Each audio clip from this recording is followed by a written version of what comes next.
Number 1, রাসূলুল্লাহ সাল্লাল্লাহু আলাইহি ওয়াসাল্লাম বলেন, যে ব্যক্তি আমার 40টি হাদিস আমার উম্মতের কাছে পৌঁছাবে তার জন্য আমি কিয়ামতের দিন বিশেষভাবে সুপারিশ করব। সুবহানাল্লাহ। নাম্বার 2, মানুষের মধ্যে যারা মৃত্যুকে বেশি করে স্মরণ করে এবং তার জন্য প্রস্তুতি নেয় তারাই সবচেয়ে বুদ্ধিমান।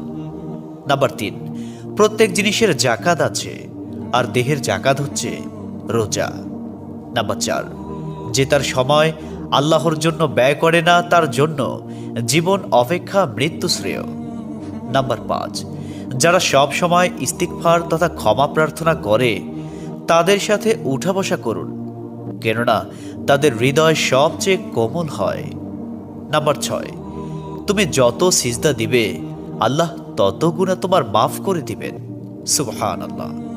নাম্বার 7, সূরা ফাতিহা